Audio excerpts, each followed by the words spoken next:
Hello students, welcome to excellence classes. Students, आज मैं आप लोगों के लिए बहुत ही इम्पॉर्टेंट टॉपिक लेकर आया हूँ।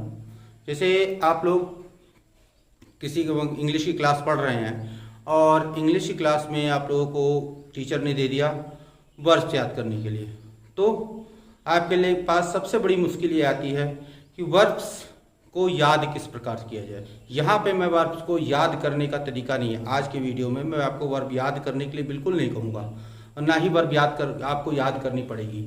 तो आज के वीडियो में मैं आपको वर्ब्स को बनाना सिखाऊंगा। इसमें आप वर्ब की केवल फर्स्ट फॉर्म को याद कीजिए और उसके साथ साथ मैं आपको वर्ब की सेकेंड फॉर्म, वर्ब की थर्ड फॉर्म, ये दोनों बनाना आज मैं सिखा दूंगा। वर्ब्स में SEIS किस प्रकार जोड़ा जाता है वो बताऊंगा। वर्ब्स में ING किस प्रकार जोड़ा जाता है वो बताऊंगा। और वर्ब्स जो सेकंड फॉर्म और थर्ड फॉर्म होती है या ING फॉर्म होती है, इनका प्रयोग वर्ब की जो 5 फॉर्म होती है, यानी वर्ब की फर्स्ट फॉर्म, वर्ब की सेकंड फॉर्म, थर्ड फॉर्म और वर्ब की SEIS फॉर्म और वर्ब की ING फॉर्म, ये पांचों फॉर्म का सबसे ज़्यादा प्रयोग उसमें किस फॉर्म का किया जाता है और किस टेंस में किया जाता है, ये मैं आज आपको बता। यदि आप मेरे वीडियो लेक्चर के साथ अभी तक हैं तो आज आपको एक चीज़ क्लियर हो जाएगी कि आप वर्ब किस प्रकार से बनाएंगे। यदि आपको वर्ब बनानी आ गई तो आप वर्ब्स को, आपके लिए वर्ब याद करना कोई बड़ी बात नहीं रह जाएगी। तो बने रहिए मेरे वीडियो के साथ आखिरी तक, बिना भी एक स्टेप स्किप किए हुए, और जानिए कि वर्ब्स को किस प्रकार से बनाया जाता है। Let's start our class. And verbs हमारे सेंटेंस की बहुत महत्वपूर्ण पार्ट होती हैं। बिना किसी वर्ब के किसी भी सेंटेंस की परिकल्पना बहुत मुश्किल है। यदि किसी सेंटेंस में वर्ब्स नहीं दी गई हैं तो आप ये समझ सकते हैं कि सेंटेंस में कहीं ना कहीं फॉल्ट है, कहीं ना कहीं गलती है। तो आप सबसे पहले ध्यान रखिए कि सेंटेंस में हमें वर्ब होती है। वर्ब 2 प्रकार की होती है, एक सहायक क्रिया, एक मुख्य क्रिया। तो आज मैं आपको मुख्य क्रिया यानी मेन वर्ब्स के बारे में बताऊंगा कि मेन वर्ब क्या होती हैं। तो मेन वर्ब वो सारी वर्ब्स होती हैं जो हम लोगों की बॉडी द्वारा, हम लोगों के द्वारा जो भी वर्ब कार्य किया जाता है, हम लोगों के द्वारा जो भी कार्य किया जाता है वो सारे कार्य हमें वर्ब्स यानी क्रिया के अंतर्गत आते हैं। क्रिया मतलब कार्य, जो भी क्रिया की जा रही है, जैसे कोई भी कार्य हो गया, खाना पीना, खेलना कूदना, बैठना उठना, सोना जागना, ये सारी चीजें हमारी कार्य वर्ब्स के अंतर्गत आती हैं। और सिंपल सी भाषा में समझ लीजिए कि हिंदी में जिस शब्द के बाद में ना पर आ की मात्रा आ जाए, ये ना पर आ की मात्रा आ जाए, वो सारी वर्ब हमारी, वो सारे वर्ड्स हमारे वर्ब में आते हैं। जैसे पढ़ना, सोना, खेलना, कूदना, ये सारे वर्ड्स के आखिरी में हम लोगों को ना मिलता है, अर्थात ये सभी शब्द हमारे लिए वर्ब्स ही हैं। और इन्हीं वर्ब्स के बारे में हम लोग आज जानेंगे और समझेंगे कि वर्ब्स होती कैसे हैं। तो ये तो आप वर्ब समझ गए कि आज की मेन वर्ब हम पढ़ाने वाले हैं। और मेन वर्ब में होता क्या है, हम लोगों के बॉडी द्वारा, हम लोगों के शरीर के द्वारा जो भी कार्य किया जाता है, जो भी एक्टिविटी की जाती है, वो सारी एक्टिविटी, वो सारे कार्य वर्ब्स के अंतर्गत आते हैं। तो क्लियर हो गया कि वर्ब होती क्या है। अब आगे बढ़ते हैं हम लोग वर्ब एंड इट्स फॉर्म। तो आइए देखते हैं अपनी वर्ब्स की जो फॉर्म होती है वो वर्ब कौन कौन सी होती है। सबसे पहले हम लोग ये जानते हैं कि वर्ब की जो फॉर्म होती है, वर्ब में जो पार्ट्स बांटे गए वो 3 प्रकार के होते हैं। एक वर्ब की फॉर्म होती है जिसमें इसको हम लोग कहते हैं प्रेजेंट टेंस, इसको कहते हैं प्रेजेंट टेंस, इसको कहते हैं हम पास्ट टेंस, और इसको कहते हैं पास्ट पार्टिसिपल। और ये हमारी SEIS फॉर्म, ये हमारी ING फॉर्म। तो मुख्यतः 3 ही होती है जिनको सभी अधिकतर ग्रामर की बुकों में आपको देखने को मिल जाती होंगी कि present form, present tense, past tense में और पास्ट पार्टिसिपल्स में। और उसके बाद जब आप ट्रांसलेशन करने लगते हैं तो आपको ये दोनों फॉर्म यानी SEIS फॉर्म और ING फॉर्म मिलती होगी। तो ये वर्ब हमारी जो है मुख्यतः 3 में होती है, लेकिन वास्तव में इनको 5 भागों में 5 इसके प्रकार होते हैं। 5 तरह की वर्ब को फॉर्म बनाई जाती है। लेकिन ये जो 5 तरह की वर्ब की फॉर्म है, इनको भी 3 कैटेगरी में, 3 स्तर में बांटा गया है। पहला स्तर ये होता है कि वो वर्ब की फॉर्म जिसमें पास्ट टेंस और पास्ट पार्टिसिपल में ईडी लगा के बना दिया जाता है। क्लियर? ये आपने देखा होगा कि अधिकतर मोस्टली वर्ड्स आपको इन्हीं में मिल जाते हैं। ओके, अब एक होता है जिसमें वर्ब की प्रेजेंट टेंस को दूसरी, पास्ट टेंस को दूसरी और पास्ट पार्टिसिपल को दूसरा मिलता है हमें। ये तीनों अलग अलग मिलते हैं। एक तीसरी कैटेगरी जो हमारी होती है उसमें होता है प्रेजेंट टेंस, पास्ट टेंस और पास्ट पार्टिसिपल। ये तीनों एक जैसे ही मिलते हैं। तो ये वर्ब्स की 3 कैटेगरी होती है। तो सबसे पहले हम जानते हैं, सीखते हैं जो सबसे ज्यादा मोस्टली यूज होने वाली वर्ब की फॉर्म होती है ईडी लगा के, जो वो किस प्रकार से बनाई जाती है, उसको किस प्रकार से किया जाता है। उसके बाद हम सीखेंगे वर्ब की एस में, वर्ब में एस फॉर्म किस प्रकार से जोड़ी जाती है।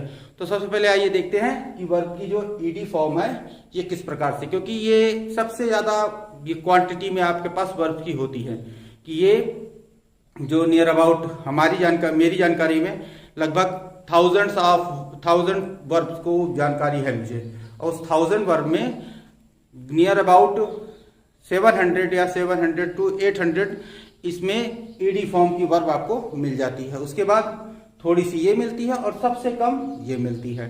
तो सबसे पहले हम लोग इसी को बनाना सीखते हैं कि इस वर्ब को किस प्रकार से बनाया जाता है। तो आइए चले देखते हैं कि इस वर्ब को किस प्रकार से बनाया जाता है। तो देखिए यहाँ पे लिखा हुआ है कि अधिकतर वर्ब में डी या ईडी, डी को या ईडी को जोड़कर हमें वर्ब की पास्ट टेंस फॉर्म या पास्ट पार्टिसिपल फॉर्म को हमें बनाने को दिखाया जाता है। तो देखते हैं कौन कौन सी वर्ब्स होती है जिनमें पास्ट टेंस से पास्ट पार्टिसिपल फॉर्म में बनाने के लिए होता है। जैसे कि हमें मिल गया इंजॉय, इसकी पास्ट टेंस जो बनेगी हमारी इंजॉयड, और पास्ट पार्टिसिपल बनेगी इंजॉयड। तो देखा आपने, यहां पे हमें ईडी जोड़ा और ये हमारा पास्ट टेंस और पास्ट पार्टिसिपल फॉर्म बन गया। तो आइए देखते हैं किस नियम के अंतर्गत इसमें कहीं पर डी जोड़ा जाता है और कहीं पर ईडी जोड़ा जाता है। जैसे कि यहां पे आपको मिल गया डेयर,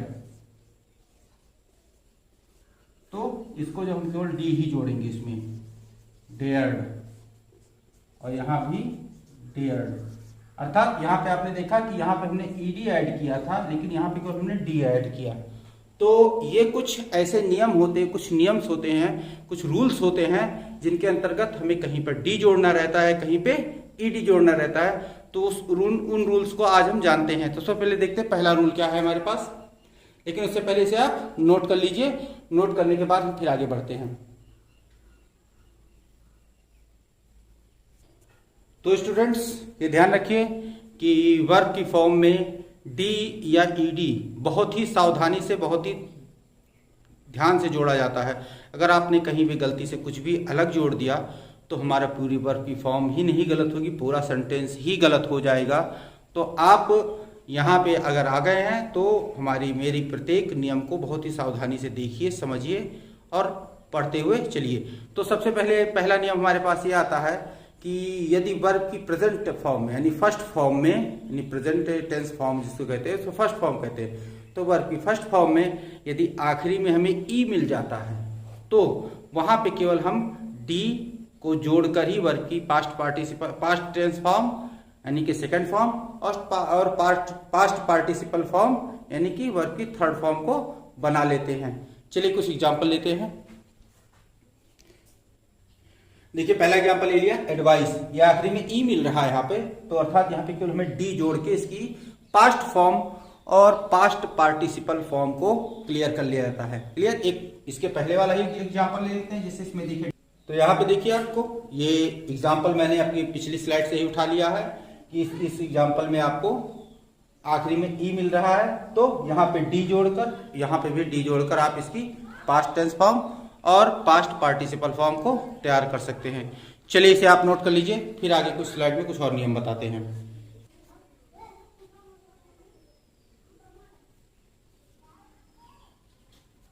तो हमारे अगले नियम के अंतर्गत अगर वर्ब की फर्स्ट फॉर्म में यानी प्रेजेंट टेंस फॉर्म में उस शब्द के आखिरी में जिसमें वर्ब की प्रेजेंट टेंस फॉर्म लिखी गई है उस शब्द के आखिरी में अगर हमें वाई मिल जाता है और वाई के पहले अगर कोई कॉन्सोनेंट मतलब ये ए से लेके जेड तक के लेटर्स में ए ई आई ओ यू को हटा दिया जाए और बाकी बचे हुए जो वर्ड लेटर्स होते हैं उन लेटर्स में से अगर कोई भी लेटर वाई के पहले मिल जाता है तो वहां पे हमें इसकी सेकंड फॉर्म और थर्ड फॉर्म यानी पास्ट टेंस फॉर्म और पास्ट पार्टिसिपल फॉर्म बनाने के लिए वाई को पूरी तरह से वहां से हटा दिया जाएगा और उसकी जगह पे आई ई डी का प्रयोग करके हमें वर्ब की सेकंड फॉर्म यानी पास्ट टेंस फॉर्म और वर्ब की थर्ड फॉर्म यानी पास्ट पार्टिसिपल फॉर्म बनाई जाएगी।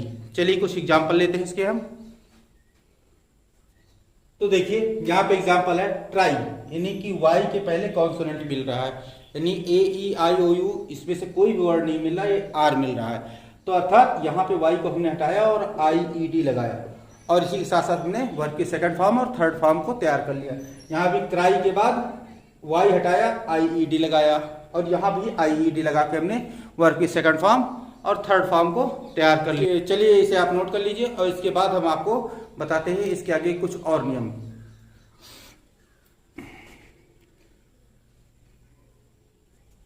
चलिए आगे बढ़ने से पहले एक अपवाद जान लेते हैं। इस टाइप की वर्ब का एक अपवाद भी होता है।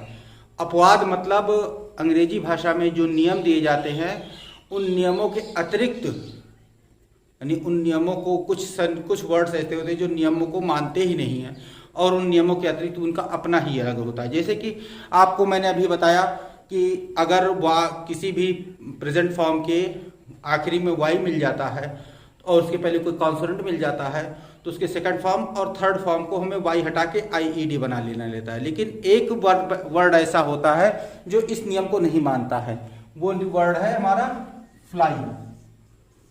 इसमें फ्लाइड लगा के नहीं बनाया जा सकता। जैसे कि आपने पढ़ा होगा इसकी सेकंड फॉर्म होती है हमारे पास फ्लू और फिर थर्ड फॉर्म जो होती है हमारे पास होती है फ्लोन।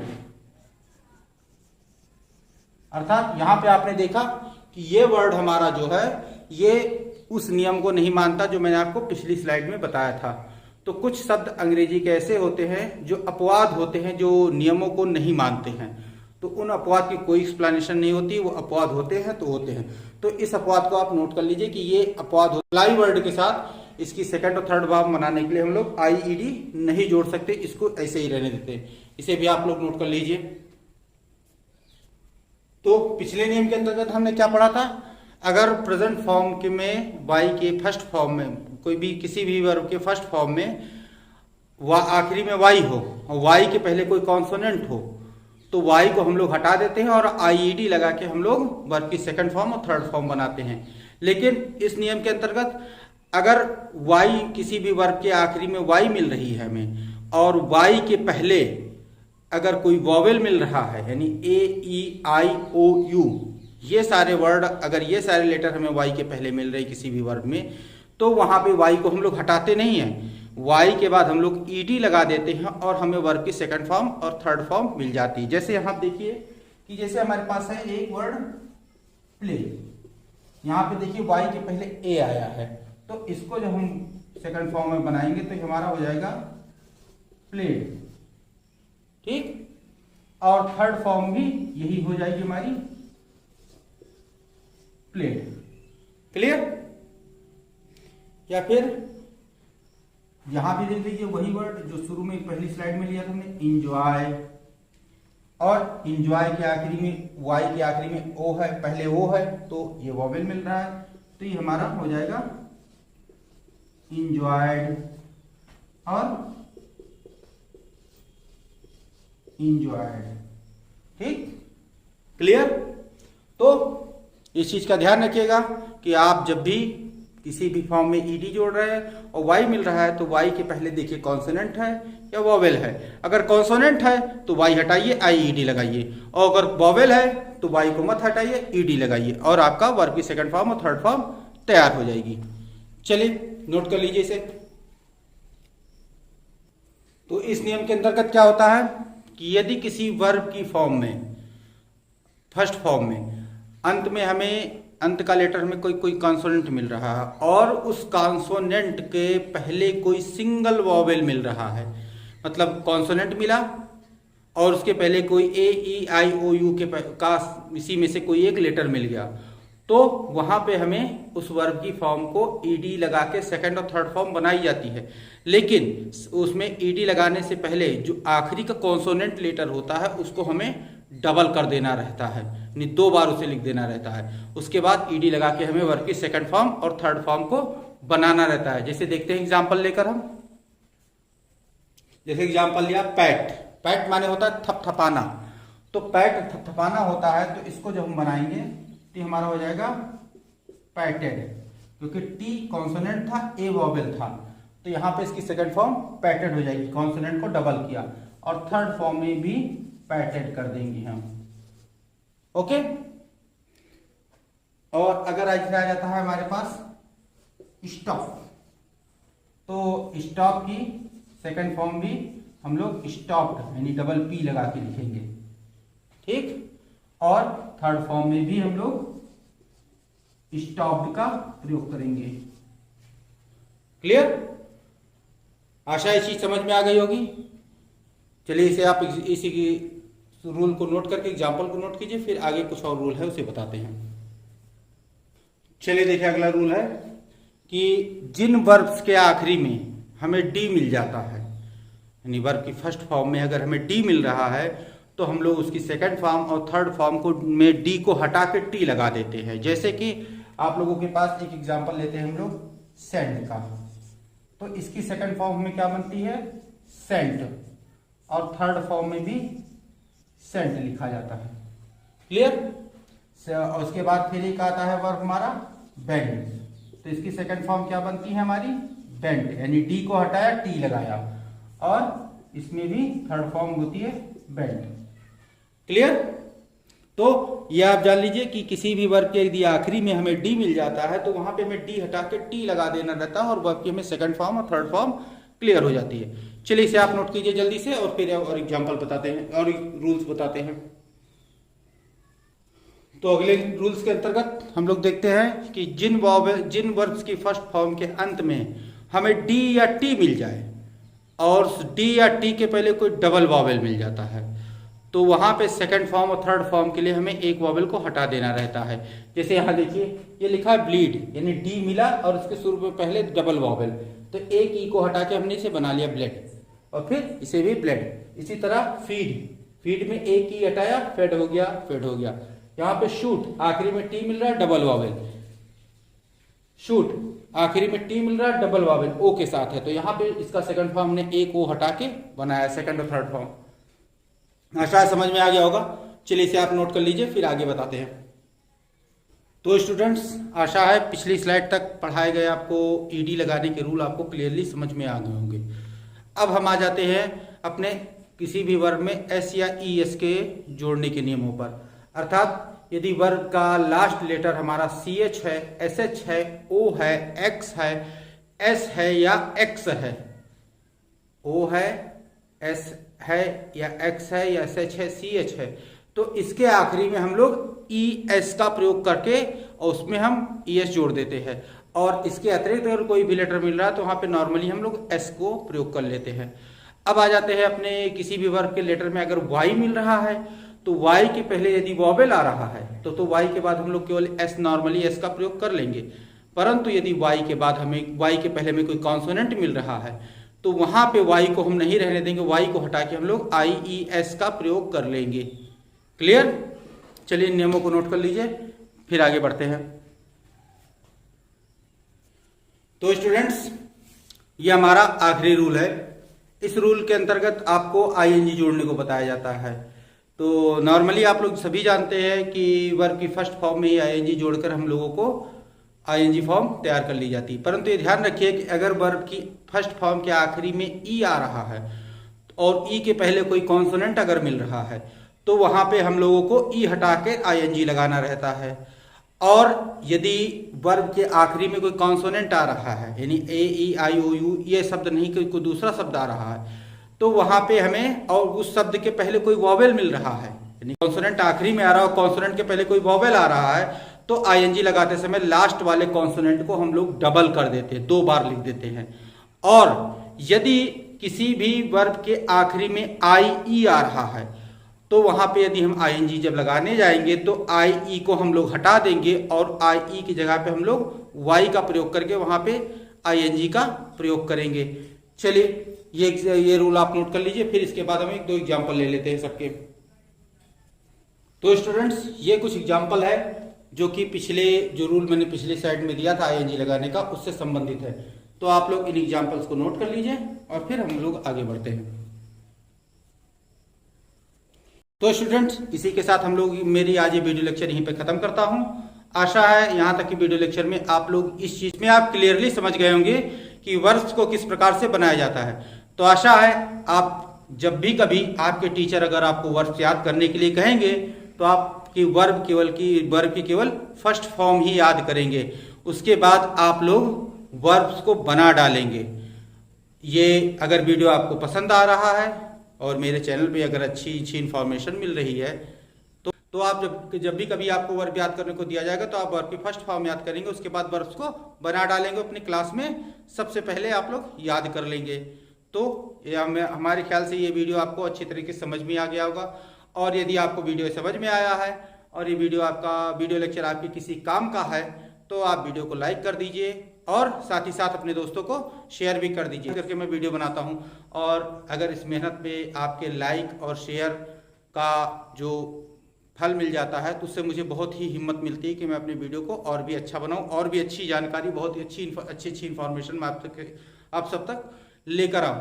और यदि मेरे इस चैनल पे नए आए हैं तो मेरे चैनल को सब्सक्राइब कर लीजिए और साथ ही साथ बेल नोटिफिकेशन को भी प्रेस कर दीजिए, जिससे कि मेरे वीडियो को जैसे ही अपलोड होने पर उसकी इन्फॉर्मेशन आप तक सबसे पहले पहुंच सके।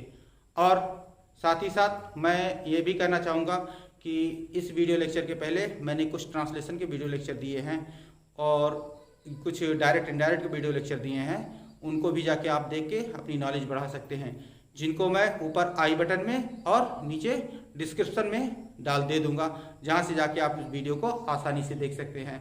तो wait for my next video lecture. Till then stay tuned with our channel, keep watching, keep learning, take care and bye.